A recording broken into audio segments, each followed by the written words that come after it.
观众朋友你好，我是郭国正，欢迎收看今日9月14日公视台语台下晡新闻。咱先来关心昨早起南投武界坝遮6号电动水闸门向阳拍开，大水甲死的民众流去。检察官调查台电的人员拍算过失。今年度军方汉光演习的兵棋推演，今日开始连续5天，内容是以目前的情势演练中国来进犯的变化。云林地检署开始调查，敢有人调工咧压蒜头的计数？农委会是讲，等待蒜头进口的量若搁出来，计数就会较稳定。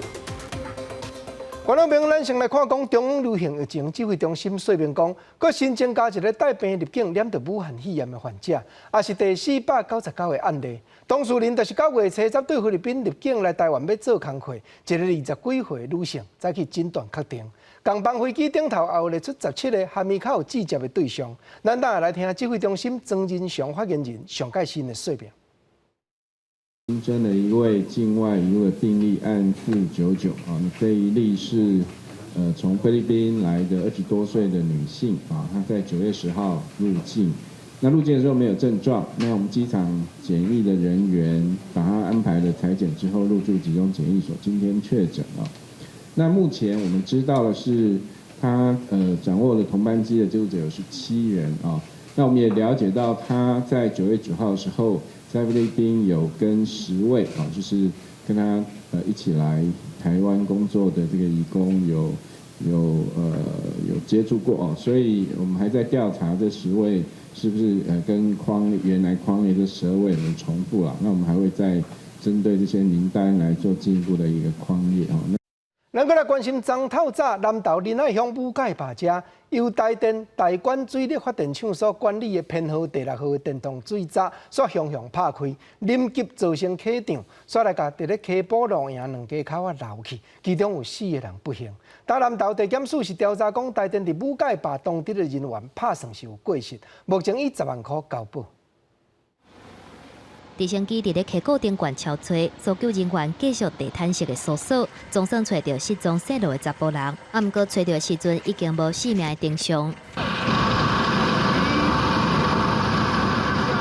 空勤直升机用吊挂的方式，甲查甫人的遗体带回，搜索任务嘛过一段落。台电台管水力发电厂的武界坝6号闸门伫咧13透早无正常开开，造成伫咧溪埔路营细路甲细路2家伙。总共5个人去水呛去，其中细路的查甫人家己爬起来饭店是轻伤，13小连续找到3个罹难者。10时早起7点半，空勤直升机搁一改前往搜索，8点34分确认找到上后尾一个失踪者。8点34分的时候，由勤务总队的直升机来发现到这具大体，那也已经吊挂完成，离事故地点大约有11公里左右的一个地点发现到。这件意外造成4个人罹难。南投检方伫咧13暗时获讯2个台电人员，认为迄当阵值班洗扫的人员涉嫌业务过失致死罪，通知10万块交保。闸门口洗考的科长是先请回去。苏姓人员在闸门故障的发觉，以及后续的通报乃至示警等环节，认定设有疏失。南投检方表示，2家伙伫咧违法的所在录影，涉嫌民事责任。毋过目前针对台电，敢是有人为的疏失，伫咧进行相关的调查。检方初步认为，讲迄当阵值班的人员发现闸门故障了后，事件甲通报流程拢涉嫌有疏失。毋过检方表示，也该进行现场的勘查，针对硬体甲软体的操作来进行了解，查清楚责任的归属。记者综合报道。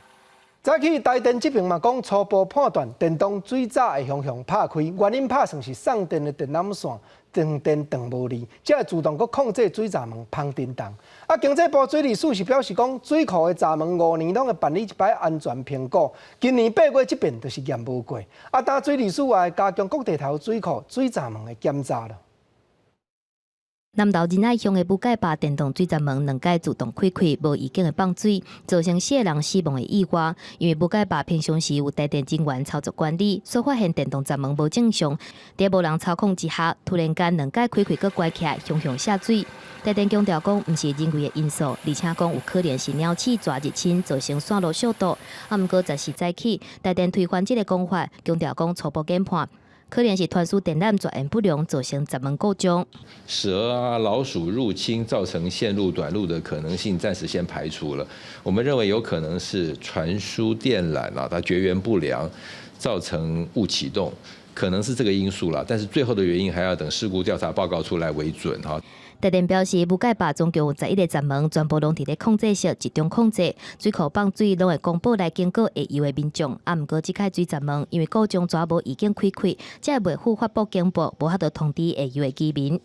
而且强调讲，像即款闸门无正常自动开开的代志，过去毋捌发生。毛照规定每半年拢会进行例行的检查，顶一届检查日期就伫咧今年4月13。迄当阵电源甲机械系统拢正常，毋过水利署嘛强调讲，照相关法规，水坝闸门各有一项大型的检查，就是每5年该进行安全评估。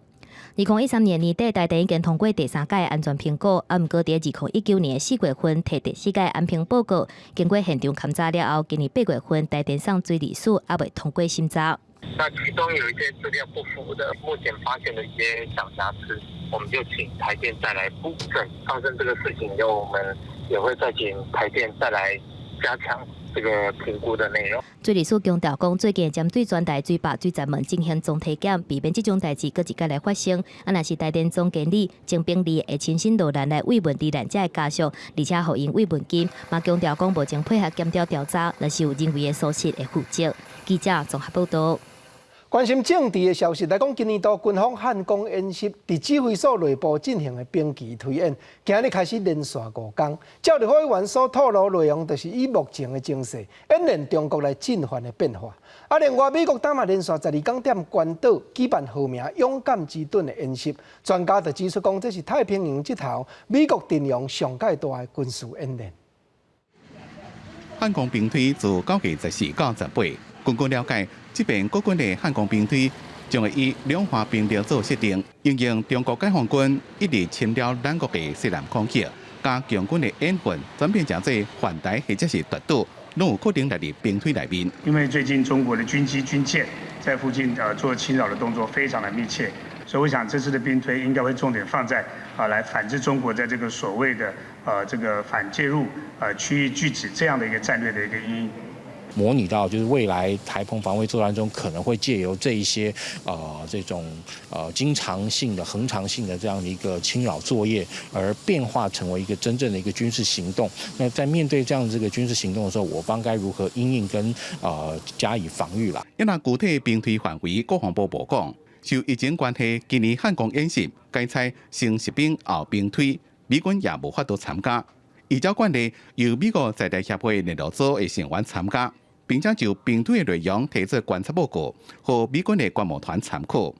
在此同时，美国的印太司令部也伫14到25，伫关岛加马里亚纳群岛举行勇敢之盾12天大型军演。结合雷军和航空母舰100台军机，加11万位美国海陆空军拢会参加演训。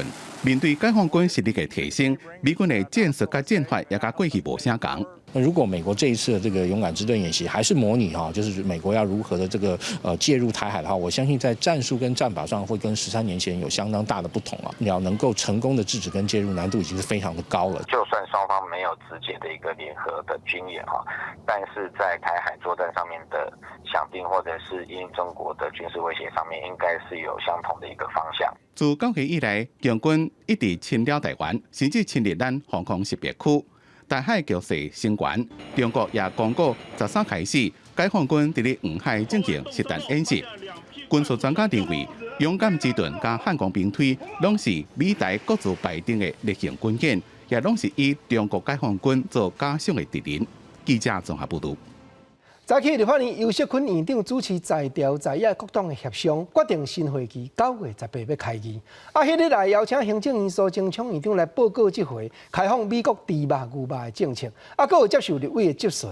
国民党的党团这边是讲，也会提案要求蔡英文总统都要针对这条带来到立法院进行国情的报告。立法院长游锡堃伫14开朝野党团协商，确定立法院新会期将会伫18开议。在协商过程中，朝野党团也继续对放宽美国猪肉、美国牛肉进口的立关。卫福部只有部长的人吗？卫福部的人在做什么？游锡堃伫咧朝野协商时阵采示，开议日将会由行政院长苏贞昌进行和莱克多巴胺美国猪肉进口的专案报告。9月18日星期五邀请行政院院长率同相关部会首长列席，提出有关开放含莱克多巴胺美国猪肉进口专案报告，9月22日星期二进行书证报告，并被执行。国民党的党团总召林贵洲讲，要求总统蔡英文就美国猪肉、美国牛肉进口的议题，到立法院做国情报告，会搁再提出提案。我们会提出这个总统咨文，他应该来说明，我们也给他说明的机会。其实大概只想找总统来羞辱一顿啊。那因为我们已经有行政院长的施政报告了，可见的未来总统都不会到立法院来做国情报告。立法院新会期会处理中央政府总预算案、前瞻基础建设第2期特别预算案，也有纾困3.0特别预算案。这个会期也会成立修宪委员会，并且推派各党的立委39人组成。不过时代力量认为，目前修宪的条件真悬，若是条件无强势，一定会破局。希望修宪委员会组成，爱互小党有更较侪机会，以后要通过修宪案会较容易。记者综合报道。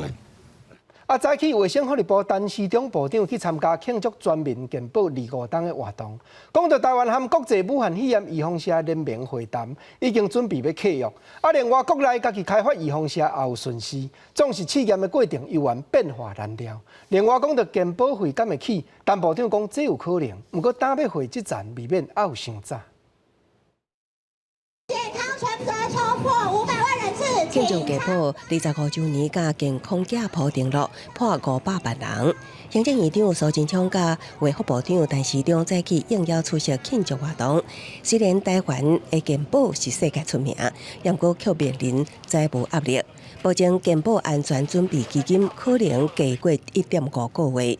外界周期敢是今年底会调起健保费？陈时中讲，确实有这个可能性。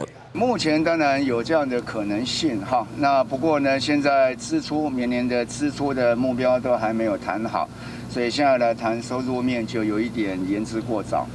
因为外界点名陈时中参选台北市长的传闻一直无登过。当时，陈时中表示，身上也阁有防疫、食安甲健保等3支钱，被外界解读伊有参选的可能性。对此，陈时中笑咧讲，等经过去才过来讲。另外，台湾什么时阵会当甲全球疫苗免疫联盟签约，处理新冠肺炎疫苗？陈时中再次表示，真早的功夫也准备签约。和台湾未来会当得到新冠肺炎疫苗的分配权。我们也是很早就一直在谈，那事实上它都有一个截止点，所以大概各国只要是要出钱的国家这截止点是一样的。除了国际疫苗供应，陈时中也讲到国内疫苗进展保证相对顺利，也互人期待。不过，陈时中强调，疫苗伫测试的时阵，若拄着问题，整个时程就会往后壁延。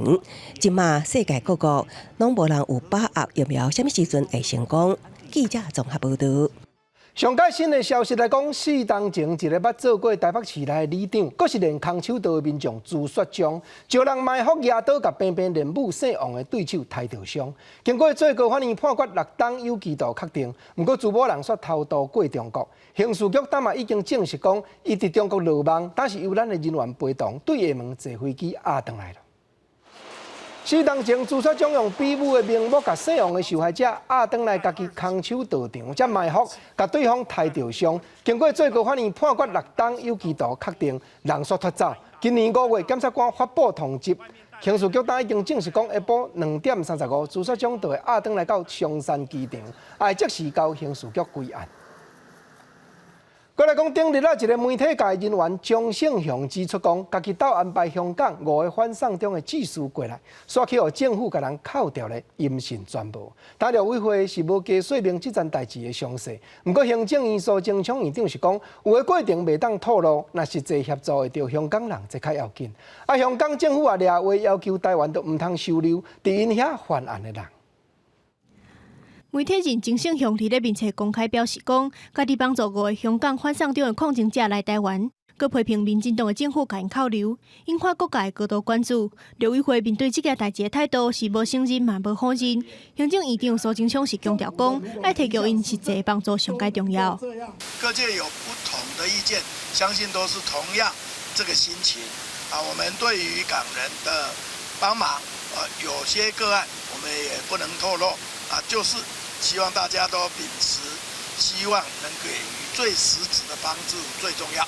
香港前特首牛振英表示，畏罪占倒来台湾的人，涉犯的不是一般的罪行，就算人走来到台湾，台湾当局嘛应该把这款人关起来。根据香港电台报道指出，香港保安局针对这件代志的回应表示，没收到关于台湾这边任何查到逃犯的消息，但是佫讲负责任的司法管辖区应该互相合作，呼吁唔通把任何伫香港涉嫌犯案的人藏起来。应该要把因送倒去香港，但是甲进前的案件比起来，台湾要要求港府提供司法互助，将涉嫌伫台湾杀人的香港人单独甲送过来台湾，但是却去由香港政府拒绝。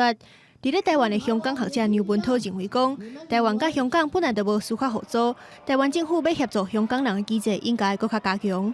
这项问题两边都没有司法互助啊，他提出了根本没有意义啊，因为台湾一直都没有这个机制。可以有证据庇护的机制嘛，所以就比较才会发生这种事情。就是面对这个状况，没有比较积极去帮香港，真的。台湾政府话讲要停香港，对正常管道来的是合法无问题，但是敢有人透过台面下的管道过来，经过媒体认真性向这件代志，等于就是去互证实。伫咧港版国安法的威胁之下，香港变成清廉3点呼吁，无转发、无回应、无留话。因为任何指认香港人逃亡的论述，拢会甲留伫本地香港人造成无必要的危险。记者综合报道。关心国际的新消息，8月28日，日本首相安倍晋三因为健康的原因请辞。今日执政党自民党也举办党主席的补选，现任的官房长官苏嘉佑迄个菅义伟得到参众议院的议员377票支持，担任日本第99任的首相。9月16日，日本也召开临时国会，指定菅义伟接任安倍晋三的职务。迄日新的内阁也会成立，因为这边是补选党主席，新上任的首相会延续安倍未结束的任期，到明年9月。9月18日开始是犹太人的新年，以色列的政府也宣布讲，因为武汉肺炎摊无休，时到会阁实施封锁令，民众要尽量踮徛在500公尺的范围内。因为美国斗协调，以色列的总理当然要和中东就近的阿拉伯联合大公国这些国家签外交协议。不过，当时还有上万的民众出面抗议政府贪污的问题。以色列10月将过犹太新年，也不过最近几个礼拜，当地确诊病例超过3000例。总理纳坦雅胡13表示，即马当地确诊已经达到4000例。为了避免群组造成感染扩大，以色列将进入2度全国封锁状态。到时阵，民众需要踮伫自家范围500公尺以内，除了上班、学校、大卖中心关起来，重要生活需要的药房、超市等维持开放。根据英国广播公司 BBC 的报道，领导极端正统犹太教党派的驻邦政治部长李斯曼宣布辞职，以抗议伫这么重要的犹太节日用严格的封锁措施。אני יודע שהצעדים הללו כרוכים במחירים קשים לכולנו. זה לא החג שאנחנו רגילים לו, בטח לא נוכל לחגוג עם כל בני המשפחה המורחבת, ויהיו גם מי שיפגעו מהסגר, בעלי עסקים ואחרים. 在美国集中协调之下，总理纳坦雅胡13启程前往美国去北京。甲阿拉伯联合大公国参巴林签署协议，也毋过导致纳坦雅胡出国前，10日犹原有大批民众伫街路示威。随着疫情升温，这款的抗议行动逐礼拜拢有，已经继续规个热天。People don't have food in their fridge. People don't have a job. Don't have a future. So we have to make a change very quick. 根据以色列媒体的估计，就算是疫情严重，犹原大约有1万名民众行上街路抗议纳坦雅胡涉嫌贪污，也对于政府的防疫措施不满。在疫情冲击之下，以色列陷入衰退，失业率升高到20%。记者综合报道。再来讲，6当前一个美国的军人伫菲律宾的饭店内底杀害一个变性的查某囡仔，判刑10当有期徒。不过菲律宾的总统打算把这个犯人特赦遣送回国，无非这是要和美国交换条件，赶紧摕到武汉肺炎的预防射。总是变性的人士这款性别少数的团体也真不满，认为菲律宾的主权已经受到糟蹋了。在美国官员的陪同之下，被特赦的美国军人宾伯顿行落车前往长期病的军机，准备登去美国。美国海军陆战队士兵宾伯顿2014年10月，伊当时19岁，伫军事演习休假期间，伫马尼拉西北方奥龙加坡市的酒吧，甲26岁跨性别女子劳德熟识，两个人随后就带入饭店，想要到最后劳德却死伫饭店的浴缸啊。宾伯顿承认发现老婆是跨性别者了后，将伊吹死，并且坚持讲离开饭店的时阵，老德也有喘气。最后，宾伯顿互法院判10年徒刑。也毋过初一，法院以各种行为良好为由，予伊提早出狱，并且第13早起将伊遣返，并且永久禁止伊入境菲律宾。总统杜特地初一承认，是伊决定特赦宾伯顿。I am not favoring anybody. Neither Pemberton nor the family. Pero alam mo, itong gobyerno, correct me if I'm wrong, but ito ang tingin ko sa kaso. You have not treated Pemberton fairly. So, i-release ko. 杜特地发言人表示，特赦宾伯顿可能是为了向美国处理新冠病毒的疫苗。也毋过菲律宾卫生部门表示，目前并无甲任何美国药厂交涉。杜特地的决定也引起 LGBTQ 社群的强烈反对。Ito, nagpapatunay ng anong klaseng kultura meron ang ating bansa, anong klase ng kultura meron ang ating gobyerno, at anong klaseng tao ang meron tayo bilang isang presidente. Yung pagpopromote ng culture of violence, culture of killing, at pagpapatawad sa mga totoong kriminal. 老道的代表律师表示，人年来死者家属从来无收到任何来自宾伯顿的道歉批，认为特赦对家属甲菲律宾人来讲，拢是无公正的决定，对菲律宾主权甲民主更加是一大口水。记者综合报道。关心国内各地头的消息，今年蒜头有较贵，月初1公斤发到33。婚姻地检署今嘛已经开始调查，前办敢有不法的业者调工咧压价销。农委会这边是讲蒜头会贵，主要是有的外国货要进口，所以因为去加的图检疫无合格，暂时退回。但太过整理过，重新搁再落市面，价销量必就会渐渐稳定了。农民无用伫整理蒜种，摕做落来种植期来做准备。英国国产的蒜头伫咧清明左右会结束产季，毋过今年受到产量较少，还有疫情的影响，蒜头的价销是一直起。9月初捌创每公斤330块的价销。为着惊有业者非法囤回来求价销，婚姻地检署已经立案调查。是不是真的有像那个民众啊，以及那个媒体所质疑的情况啊？是否有涉嫌妨害农工商罪嫌啊？我们也必须要加以澄清、加以了解啊。那主要是要确认说，为什么今年的那个蒜价啊，那特别的高涨啊？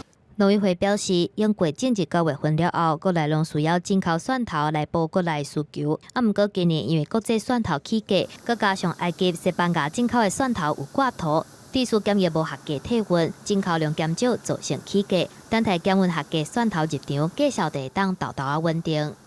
价格上有稍微回档哦，那应该也是就是数量上有稍微提升了，就是进来的数量有稍微提升，所以渐渐的才回档。那我们也预期说。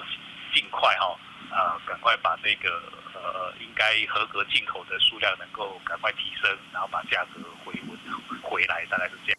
农委会表示，因过伫这时阵，蒜头的进口量拢有2万吨，毋过今年受到疫情影响，今年到目前蒜头的进口量仅1万吨左右。地数国内价销是一直起，毋过最近进口检疫合格蒜头是豆豆入场。以台北第一高菜市场的交易价销来讲，蒜头价拄9月初8每公斤246块，即马豆豆恢复到204块左右。记者综合报道。来关心高雄市两站消息。9月10日，高雄又搁发生第二公线泄漏的案件。但国民党的黄孝庭市议员就指出讲，有民众按初9就已经甲里长反映片，就假死味，莫非市府是放咧留2天才紧急甲市民撤走？新闻局董建宏局长是说明初9的问题，现迄日就排解啊。尤其阁是环保局的人员有警戒，11日才有通搁再测到假死泄漏。医师外涉共享特例警报，无障碍之家的社工杀着轮椅紧急疏散中心内的民众，国民党议员提出质疑，讲初九都已经发生气体外泄，市府却一直等到11，消防局测出医师外泄浓度达到8万 ppm， 加紧急封路撤离，质疑市府放任医师小老2天2暝。那我们觉得很失望的是，在9月9号星期三的晚上。高雄市政府的仪器就已经测到了乙烯 ，OPS 办公室却完全没有作为。面对外界质疑，市府处理乙烯外泄伤亡，高雄市新闻局长董建宏13暗强调。初九的状况伫迄暗就排除，是因为环保局稽查人员有紧急性伫现场保持监控，才伫11检测到疑似超标，已经做到及时通报加相关的处理。警发局则是也发声明去澄清，讲初九、初十2天所谓仪器突达，拢无直接显示出有工业光线来用户外泄的相关突达。所以我想我们在这个充满了10号管线的城市，我们在这方面的应用是需要更严谨、更快速的去应变。那当然，最重要的釜底抽薪的办法就是这些10号管线，其实应该要撤离市区。地球公民基金会认为，高雄市涂骹底也阁有70几条管线，任何一条管线外泄，拢会对公共安全有非常大的威胁。政府应该要量早将所带的管线撤离市区，才是解决问题根本之道。记者综合报道。高雄市的水利局是统计讲，去年正月到今年7月这当半中间，民众通报室外下水道排水管塌掉的案件，计共有5000几件，多数拢是造假的店头。水利局嘛提醒，开餐厅、办料理的头家人，店内排水都要加安沥油、炸油的设备，无若佫造成水管塌起来无改善者，相当会罚较10万块。油节省快，油啊，减的啊，减啊点的。水利局的工作人员甲水管开开，管线内底废油还佫经过规地油是铺伫咧顶管，完全排袂落去。有一寡餐饮业者也是家庭用户，因为油脂的载流器无伫拼，或者是管线直接甲灶卡油枪掉，造成污水管线塌掉咧。油污它如果遇到低温的环境，它流到我们的污水下水道，它会凝固，那容易造成阻塞。那阻塞往往就会形成这个。污水可能会往用户端再冒出来，会造成环境很大的影响。那如果唔是塌甲伤严重，一般干那需要清洁人员还是水利局的人员统一的地当解决。啊，毋过伫咧餐饮事业用户店面附近的污水管线，有当时在出动大型机具，才有法度甲管线用互通。足侪业者在做假的餐厅、自助餐很多因为油果是。无法当处理，若有塌掉，阮就请1999。水利局表示，长期劣质的油垢可造成管线塌掉咧，嘛会损害污水管线，还有污水处理厂的运作。事业用户必须要加到油脂载流器，以防油污废水流入去管线内底，无将造成管线塌掉的业者也是用户会辅导改善，无法度限期改善的，会以下水道法相关罚10万块的罚款。记者综合报道。这个月初一开始，交通部和警政署伫咧全国主要的车路口加强清查交通的违规。过去这礼拜路口的交通事故平均册就降低一半落来了。早起交通部嘛调集汽车运输业的代表，就是这个职业的货运司机等等来讲述慢看停，车路口要降低车速，提防视线的死角，加强安全。最近若是要过车路，感受甲以前无啥共，因为车开扭力。自9月开始，全国路口大执法。本来全国路口平均每天有714件事故，伫过去一礼拜降到一天平均337件。车子会让吗？像这样停下来让？是，通常是80%都会有礼让了。现在大部分都会让，有时候可能没有在斑马线上，他有时候会不会让？对。但是普遍还是都有。交通部的大安会讲，为了要延续大执法期间的较低事故率。甲这礼拜定制交通安全宣导周，找汽车运输业者的代表接路口停让过路人的宣言，要求驾驶人伫咧路口要做到慢看停。第一就是速度要较慢的，以免有一寡所在看袂清楚或者是看无，伫路口造成意外。左边没人，右边没人。根据统计哈，在所有的事故里面，路口发生事故的件数大概占有60%。好，那其中不注意行人不停让行人这个事故率比例也蛮高的。交通部以新德货运业者做例，讲做到路口慢看停的口号加驾驶的动作了后，路口发生事故的比率差不多减少30%。交通部将会要求所有的运输业者，在每半年一遍的行车安全教育训练，加强安全宣导，也希望所有的自小汽车的驾驶人，爱斗相共宣传做好路口安全活动。记者综合报道。搁来讲9月17起，国内所有的医疗用喙炎拢着爱加长2粒英语的杠印。一句是台湾制造，搁有一句是 MD， 也就是医药用品的意思。那搁有查到违法者，相当的罚款200万。来看桃园地先存科技公司已经分配到4座长杠印的器区，一日会当生产出20万块喙炎，交予政府调度。喙炎顶头当美定替换台湾制造甲 MD 医疗用的标识。伫桃园的先存科技，首先分配到4套会当当双杠型的大人的喙炎模具，是全台湾第一间做双杠型喙炎机制的喙炎国家队。新 MD 跟 MIT 钢印的这些的产线的产能会全数交给政府供实名制征收使用。那预计的话，一天是上缴20万片。伫进前发生生命侪喙炎，内面有含中国侪喙炎的代志。政府为着要重新建立国人对生命侪医疗用喙炎的信心，9月17开始生产的国家喙炎，拢爱当美定替换 MD 领用付费，违法的相关会当依照药事法罚200万。加强这个源头管理、通路稽查以及末端销售点的稽查，那市民可以放心到这个合法的流通点去购买。同市长陈文才也讲。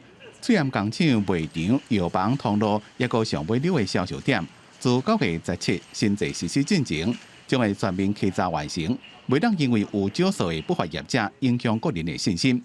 另外，囡仔的喙炎需求量增加，也请各厂商开发无同款型的囡仔喙炎，互囡仔逛起来较舒适。记者综合报道。中秋年尾就要到了，台北市卫生局抽查市面116种中秋的食品，包含月饼、佮烘肉的面皮、佮材料种种，查到其中3款无下规定。讲到中秋食月饼，糖分热量有较悬，但嘛有营养师要教民众家己用菜燕粉和果子制作月饼，好看佮通轻松食。市面上伫卖一粒滚动式的双两仁内容月饼，热量超790大卡，以体重60公斤的人来讲，必须要爬95分钟的楼梯才会当消化掉。毋过中秋节要到啊，想要食月饼是要安怎食好？若是用油菜粉甲潮湿的果子家己来做冷冻月饼，毋但会当减少热量，佮会当增加膳食纤维的摄取量，一粒超干那100多大卡。有关于我们食品成分应该要做展开，尤其是复合式。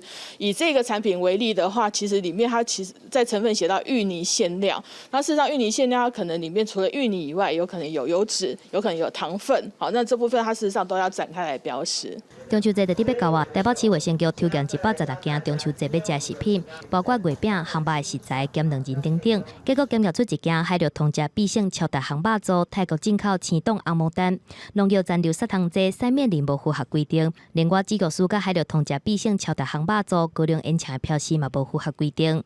把想要的东西打成泥，或者打成泥，不管是果肉或者是那个地瓜或者是红萝卜，就打成泥之后加一定比例的那个洋菜粉，然后煮滚，重点是要把它煮滚，煮滚了之后再倒入你想要的模型。针对无符合规定的产品，卫生局已经要求业者袂当卖。另外，卫生局嘛去超市、大卖场等等的所在抽验50件日本进口的食品，检验结果核实的残留量拢有符合规定。毋过有一件日本淮山无标示国内负责厂商的地址，会罚业者3万至300万的罚款。记者综合报道。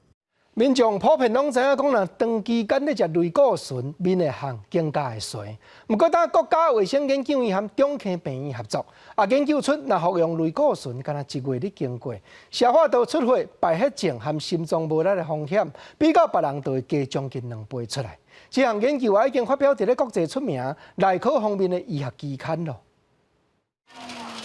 伊早红合作美国生产的类固醇是治疗真侪疾病真实款药物。进前研究指出，长期者可能会产生月亮面、水牛筋等等真严重的副作用。毋过短期者敢讲就较无风险。国卫院甲南口中间病院的研究团队合作，利用卫福部的资料来进行分析。研究期间是2013年到2015年，针对200多万个伫咧20岁至64岁成年民众，短期食类固醇了后，第一个月增加消化道出血、败血症，还有心脏衰竭风险是要到1.8倍至2.4倍。就算讲无任何慢性病史患者，嘛出现同款的疾病风险。这个是我们现在目前国内第一个针对那个大型的资料库，然后呢，针对短期的口服类固醇它可能产生的一些风险所做的一个药物流行病学的研究。拄一届研究结果会当看到，超25%的民众捌短期食过类固醇，其中女性的患者较侪，另外84.5%的民众并无慢性疾病史。短期食类固醇的中位数是3天，上接使用的专科别前5名是皮肤科、耳鼻喉科、家己科、内科，还有小儿科。上接看的病因主要是急性呼吸道感染，也是皮肤，像讲是急性上呼吸道感染、气管炎、鼻窦炎、鼻窦腺炎、鼻喉炎、湿疹、气清毛等等。像是全身型的红斑狼疮、类风湿性关节炎、发炎性肠道疾病，这些有可能就需要长期使用。但是过去的医师以为短期口服类固醇是绝对安全的，但是我们研究发现，事实上它还是有少数的风险。根据2017年美国密歇根大学研究指出，患者短期食类固醇，也就是连续使用的日子无到30天的时，会增加发生败血症、静脉血管塌掉咧，也是骨折的可能风险。研究团队就提醒，医师若是有需要开这种短期用这类固醇的时阵，要注意患者伫用药了后1个月，敢是有出现拄则讲的这寡状况。民众若是目前长在食类固醇，千万唔通家己停药啊！若是有疑虑，应该主动甲主治医师来讨论，来确保用药的安全。记者综合报道。同款医药方面的消息，3月卫生福利部设立护理师通报工作中间所产生的争端这个系统，接到163件申诉，这是有史以来上界侪记录。护理师的工会是分析讲，当初时主要是喙安不足，尤其医护人员阁不准出国，有的病院也会禁止护理师休假，纠纷才会遮侪。总是意见有地通反映，这嘛是好，唔是歹。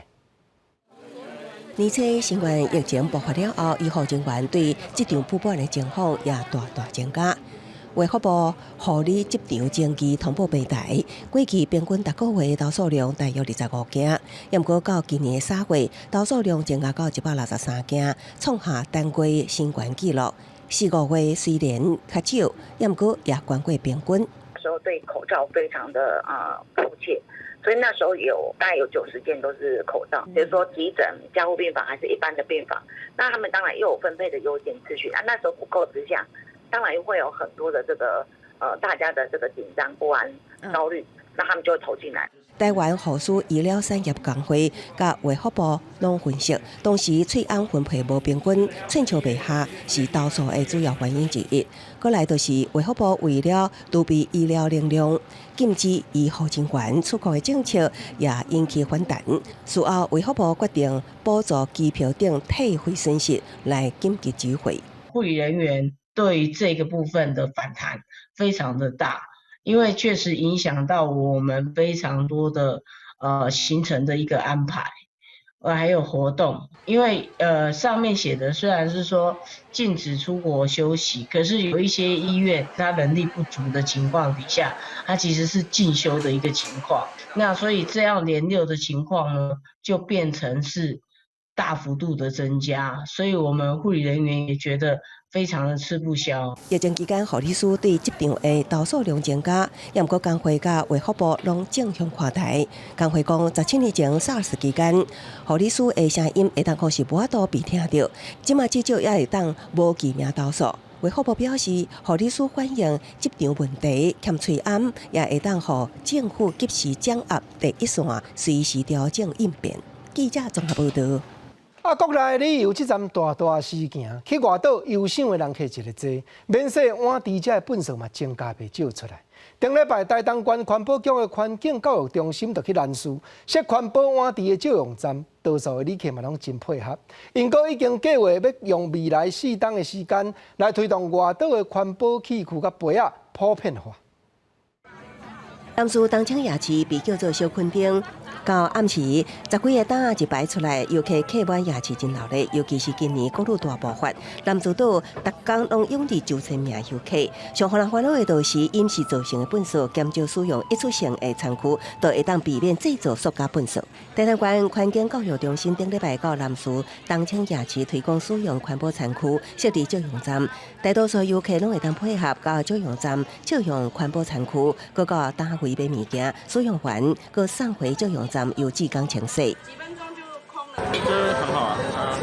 台南县环境教育中心顶礼拜观察，南市一次性餐具使用上侪就是超商甲夜市。即摆早期200份的饮料杯甲餐盘甲摇车推广，想袂到受到游客欢迎，世界杯副照用粪扫也减少啊。这6天下来，整个东青夜市的广场除了是非常干净，还有那个街道，你都看不到什么塑胶袋、纸袋在飞。李文峰讲，这是一个离岛检索好的开始，有计用4年时间改变游客伫离岛使用一次性餐具的习惯，也会到绿岛来推广。也毋过，更加希望超商业者会当同齐先进社会制定配合，而且可能需要引进清洗消毒设备，使用环保餐具才会当更加普遍。记者综合报道。有影啦，现代社会注重环保，一世纪现做现骑的公用脚踏车嘛哪来哪普遍。即站屏东县也开始咧推动 P-Bike 系统，尤其潮州车也已经设立站起来啊。这毋若讲在地人拢真期待，也是通互去较为忧伤光景的旅客更较好利用。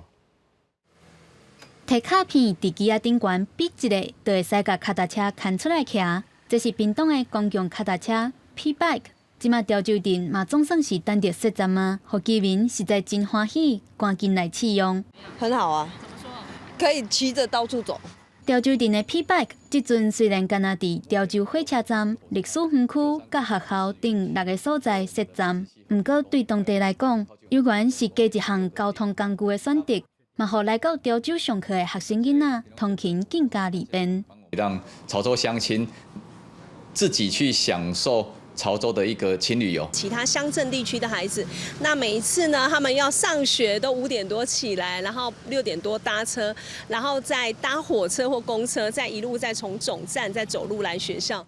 若是互当地居民好行煞，外地坐火车来的旅客嘛会当用双脚深入了解潮州这个乡镇的美丽甲趣味。试营运之后，目前使用率最高的应该在火车站前跟旧三公处。外地来的乡亲从坐火车下车站之后呢，就透过 P-Bike 附近寻求我们潮州的一些美食啦，还有我们观光景点。未来公所佮安算增加2个站，互潮州的 P-Bike 更加方便，上紧明年下半年就会当使用。居民是真期待交通的进化，嘛毋忘带动地方的观光。记者综合报道。咱话来讲，嘉义大学配合嘉义林区管理处，踮阿里山的本基湖研究出过去30年来，会晓彻查集中甲运搬的骹手，因为政策所致，当时已经减真济去。因也特别用录影，甲人工彻查运搬甲处理这种种作业的过程，拢记录落来，望讲会当互未来松林产业继续应用甲学习。早起第3节课，凤山国中的学生伫咧球场运动拍球，拢唔惊去拍着石头，因为那球场的顶悬有扎真济供电棒。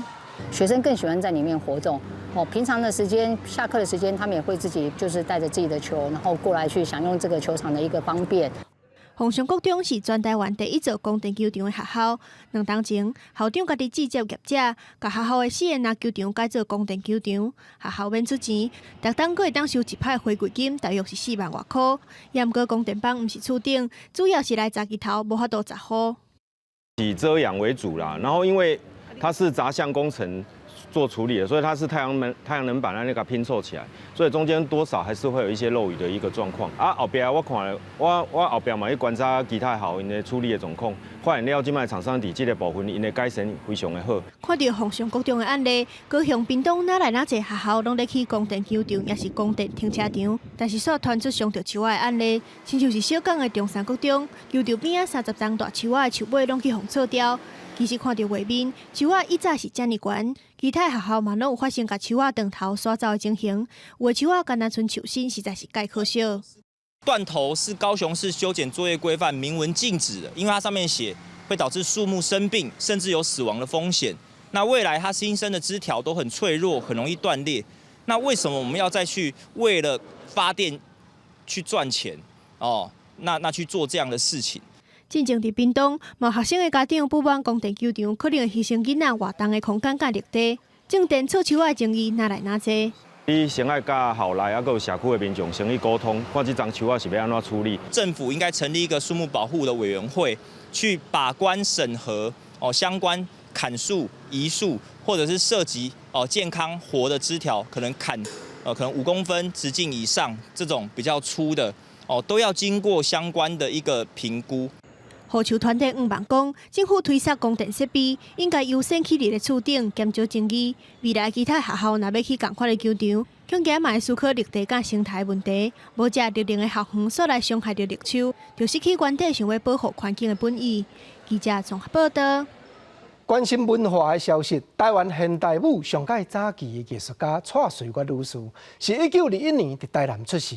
高中輟业了后，去日本学习现代舞，回来到台湾就一心一意，将一生拢献予舞蹈这门艺术。明年拄好是蔡瑞月女士100岁的忌辰，蔡瑞月文教基金会也计划要重新演出伊的经典作品，追想伊留予舞蹈界的贡献。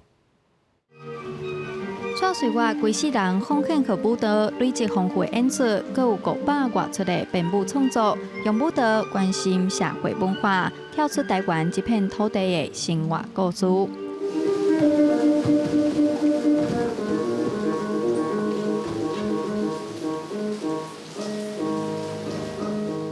拄则看到迄块舞是我跳蔡瑞月老师编的舞叫《追》，伊是描述咱原住民。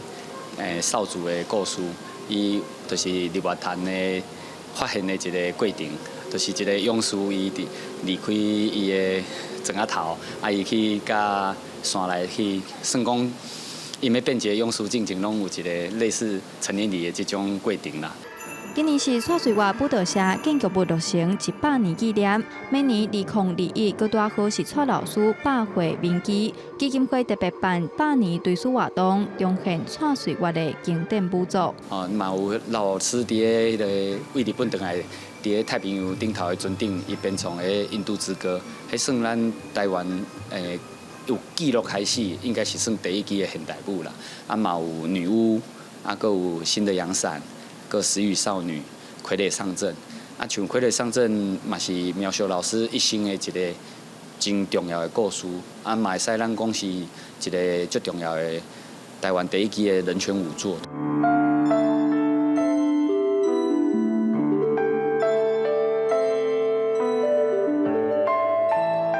创立超过1甲子的蔡瑞月舞蹈社，早年是世界甲台湾舞蹈交流的重要入口，唔但培育出侪侪舞蹈人才，嘛替台湾留下珍贵的文化资产。因为舞蹈本身就是我们文化资产。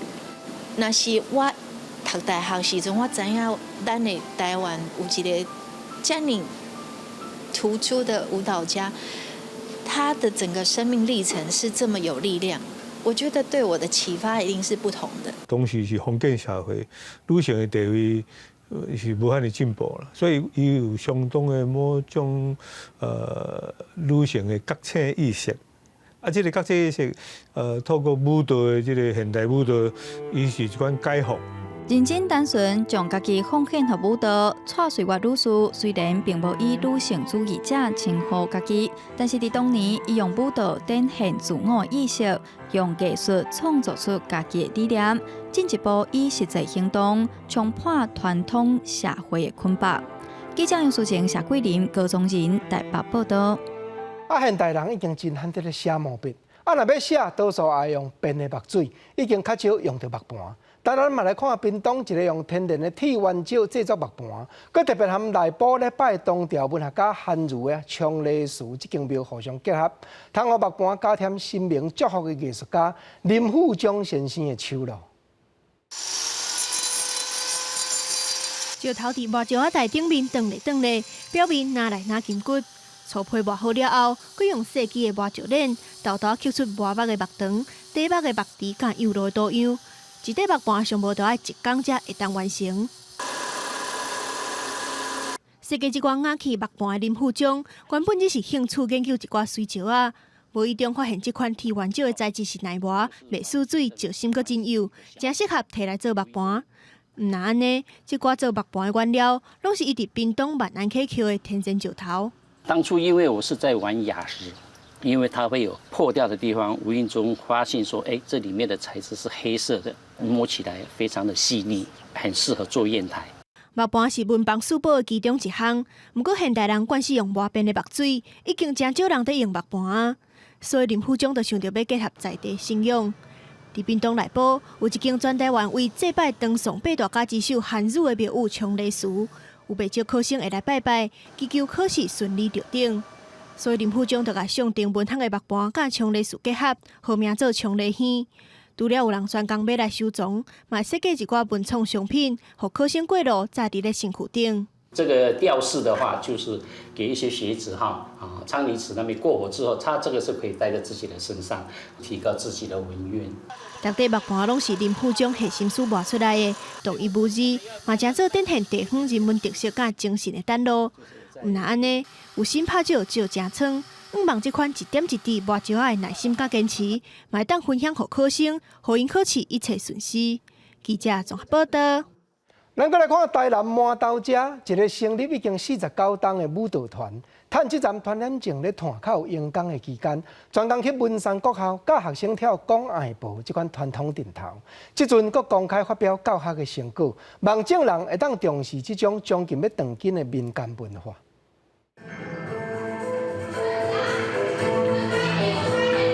配合台湾歌谣《草莓啊人家讲》的旋律，几位坐伙男性一人爱一个囡仔仔来踮舞步。不过真少甲看，才发现是囡仔仔穿一束真特别的衫，哪会亏钱拿定人身体，骹步大方咧跳舞。原来这是咱传统艺阵的一种讲爱步。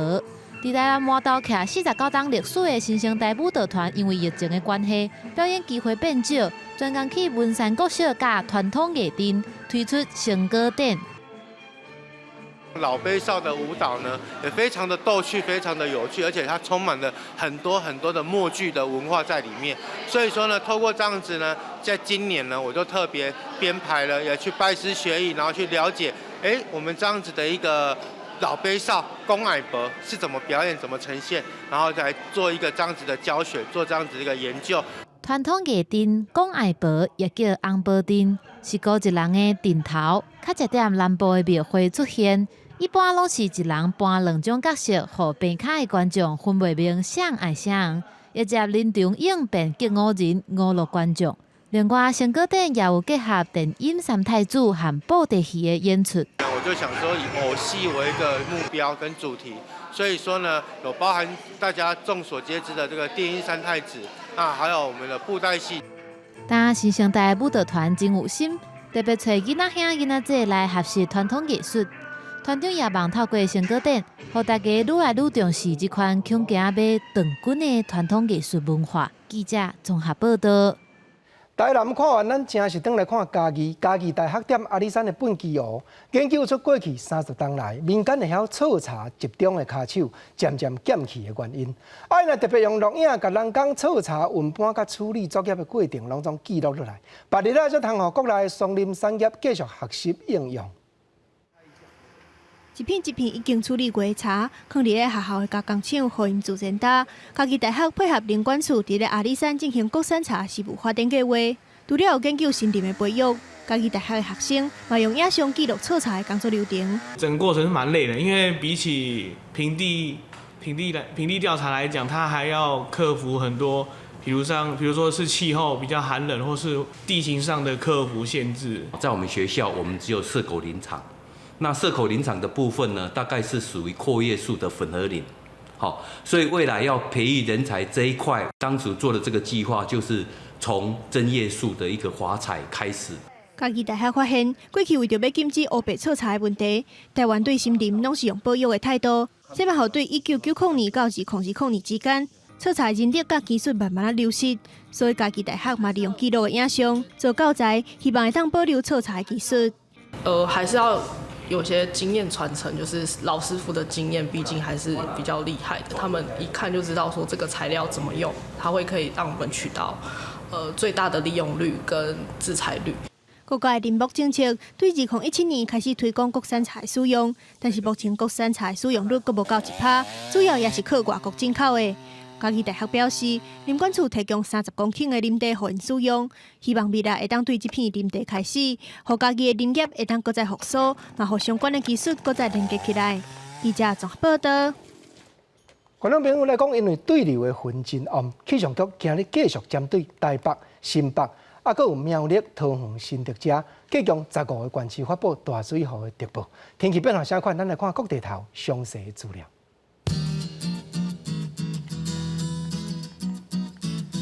基隆、台北、新北、桃竹苗30度到34度；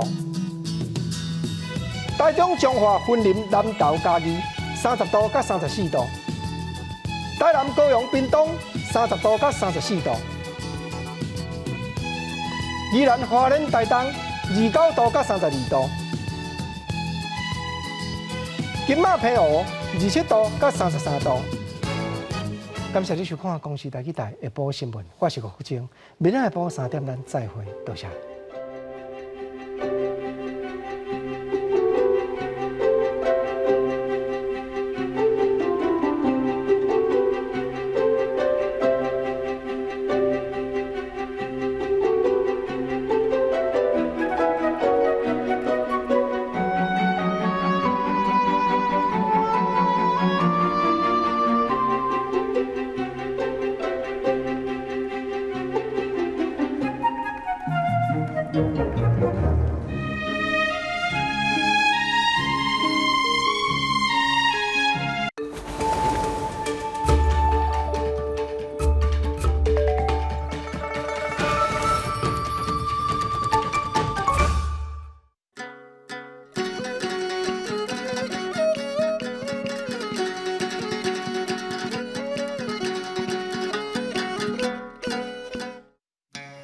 大家讲一句台语有意思。大家一个观众朋友，大家好，真久无见面啊，我是元啊。咱今仔日要绍介是会互人接上、遐上的白芩。白芩是日语的外来语，写做母癌白可应芩。白是表示外来语的第9调，芩第2调。白芩通常伫较温暖、较湿的所在较多，尤其是伫天气较烧热的时阵。只要是定定湿湿、搁烧热的环境，就是真适合白芩生长的所在啊！乌生，今日甲我白上啦，我着香港卡啦。这上的。若是日日到晚，拢甲尾仔穿条条，翕伫袂通风的鞋仔内底，就真够得到香港卡。台湾的天气真烧热，真侪人拢会得到这款病。这无啥啦，只要照先生的吩咐落去食药啊、抹药啊，就无代志啊。啊，若白芩去为着指甲，指甲会变高，湿地会变甲落落，佫会有歹味。一般咱就甲叫做臭甲。若阵白芩去为着头壳、身躯的皮肤，就会引起头癣还是皮癣。咬老寒的人，皮肤会有一笪一笪白白，这叫做白癣。互白芩感染到的所在，定会痒，有时佫有小可疼疼，所以患者会一直去咬。不过一直咬是无法度止痒的。甚至佫会扭皮，皮肤会裂开，有时佫会发细粒的水珠啊。白芩产生的病症，虽讲大部分拢毋是严重的大病，不过得到嘛是真艰苦，真无爽快。若去画着，就紧去互医生看哦。六白芩。香港脚、臭甲、白癣、扭皮、皮肤病、水珠。热天若是流真侪汗吼，就赶紧洗好清气，7号大会当避免白芩的感染哦。今仔日的大讲一句就讲到这，多谢观众朋友的收看，咱后摆再会。